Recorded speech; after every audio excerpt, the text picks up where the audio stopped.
Ичиго Ичимарутай тулдаад харин Айз Ичигогийн аав буюу Ишинтэй тулдаж байдаг. Тэгэл бүр шок нөө энгийн нэгэн гар биш шүү дээ. Игэлгүй идтэй байдаг шүү.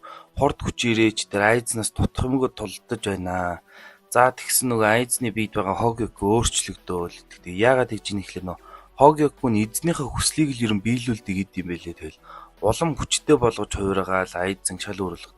Тэгсэн нөгөө Хогёко бүтээсэн гайхал буюу Урахара Кисүке ирээл тултнаа. Тэгэл Ишин тэр хоёр Айзны гарнаас барьж байгаа л дээрээс нь орой өчи маа гэж зохиол бас гоён болноо. Тэгэл нөө Айзны эсрэг тулдахж байгаа хэдий ч тэгэл нөө үргэлж хүч нь өсөж байдаг Айзны хувьд бол боломжгүй л дээ тий. Нөгөө тал дээр Ичиго хар сүнсний багаа өмсөөл Ичимаруудад тулдан гэхдээ нэг л барж өгдөг юм. Тэгэл яг Ичимаруугаач барлаг өнөөх нь Ичигогийг алах гэсэн чи ард нь бүм тесрэлт болол Айзен нөгөө би чи аваа шидчихдээ Айзен тэр хоёр Ичигог хаяа сүнсний нийгэмлэгт бах Каракура хот руу яваад өгнө.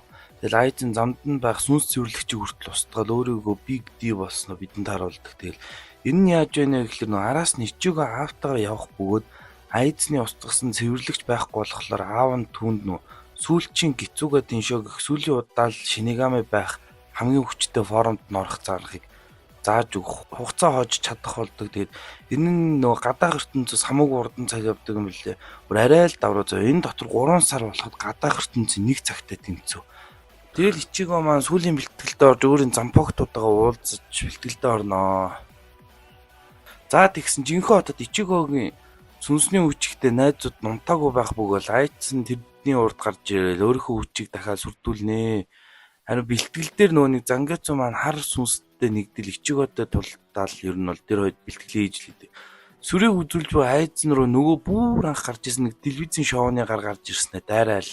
Бүр бид нар яах нүгэл үзэл ээждэг тийм тэгсэн чи харин Рангико амжиж ирнэ. Тэгэл яасан байх нь нөгөө Ичимарутай жан драм явнаа. Тэгэл нөгөө нэг Ичимару маань Рангико гухаан алдуулчаал тэгэл жинхэнэ зориг нь гээл Айзен руу гар талаад ин тэгсэн тэгэл яг худлаа өнөн би алын идрэгэл урдан зогсчвал Айзны сэлэнд нь хурж байгаал маа нэвцэл байж. Тэгсэн нөгөө нь яасан гэсэн чи сэлмэнд нь хөрвөл тэр нөгөө ховсонд орохгүй юм билэ.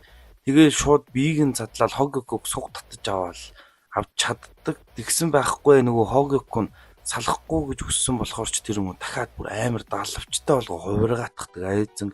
Энэ үед Ичимаругийн нөгөө өмнөх үйл явдал нь харагддаг. Рангико энэ хар багын найзууд байсан. Тэгээд нөгөө Айзен ер нь бол Рангико туршилтанд оруулаад бүр банкатаж болох боломжгүй болгоо хийцэн билээ. Тэгэл нөгөө хайртай эмэгтэйгийнхаа өшөөг авах гээл өдийг хүртэл сул талыг нь мэдхгээс сүудэрт нуугдсан байдгийн тэгэл.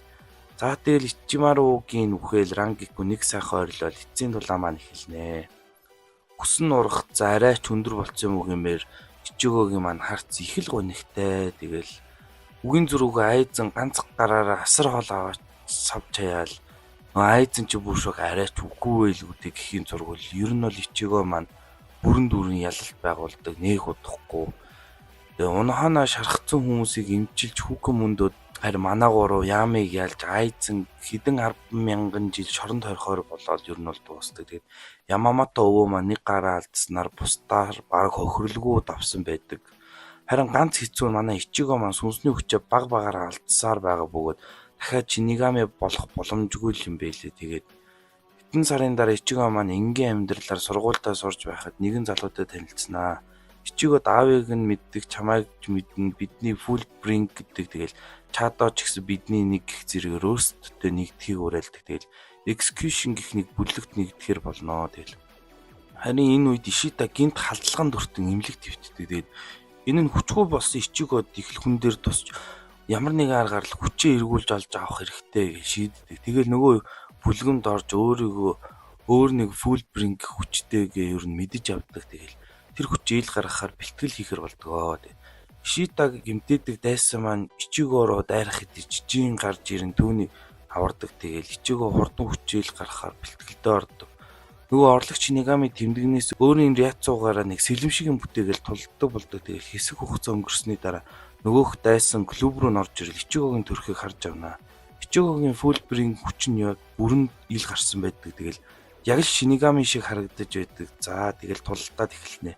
Нилээн гар зөрүүлсний дараа тэгээд Ичиго түүнийг барах хэмжээнд арай л очоогүй байдаг. Тэгэл ер нь элдв бэртлгүүдэд цалцгаадаг. Тэгээд Жинжоо Ичигог дахиад бэлтгэл хийж эцэст нь яг жинхэнэ Фулбрийн хүчийг нь гаргаж чаддаг. За тэгсэн нөгөө дайсан чинь яг үнэндээ хүний сэтгэл санааг дурсамжаар нь гэж удирдах нааддаг гаргаж тараад Ичигогийн эргэн тойрны хүмүүсийг бүр өөрийнхөө найз гэж итгүүлээд Ичигогийн эсрэг явуулсан байвал яах вэ? Жинжоо Ичиго хоёр л арганд нь ороогүй бусд нь бүгд Ичигог чатгаастай тэгэл манай үнийг яаж нэдэргээл. За тэгэхээр тэгсэн нөгөө Цукишиматай Ичиго тулднаа тэгсэн ч нэмэргүй Чада Орихимо хоёр хамгаалж мэдэр бүр цуг тулдаатхан тэгэл ашгүй шида эмнэлгээс гарч ирээл хэн над руу дайрсныг би сансан тэр бол Жинжоо гэж наадын тэгэл.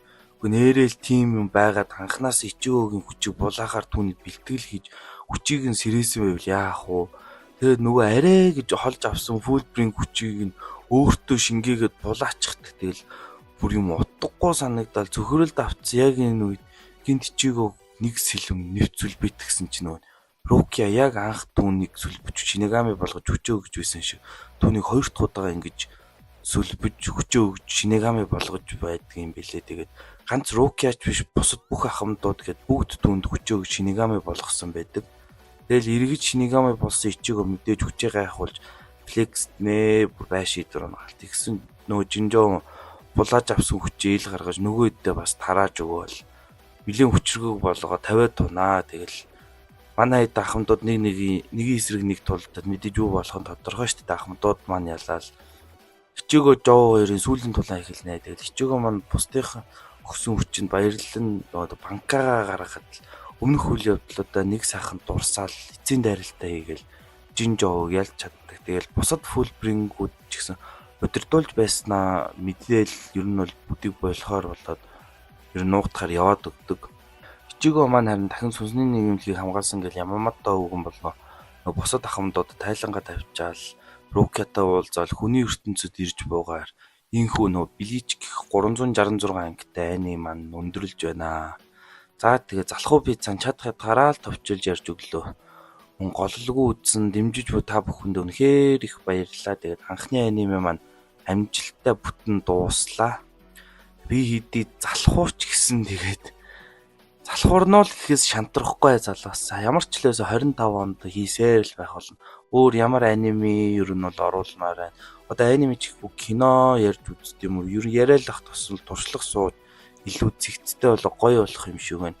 Энэ тэгээ Бличийн хувьд ингэсэн шүү. Сүүлийн хэсэг нь бүр яаж тастаж оруулсан копирайт аваа болдгоо бүр арай л товчлохоос өөр сонголт үлдээсэн. Ялангуяа нөгөө Айзен тэр хоёрын тулаан бол ерөөсө копирайт аваа болохгүй шүү.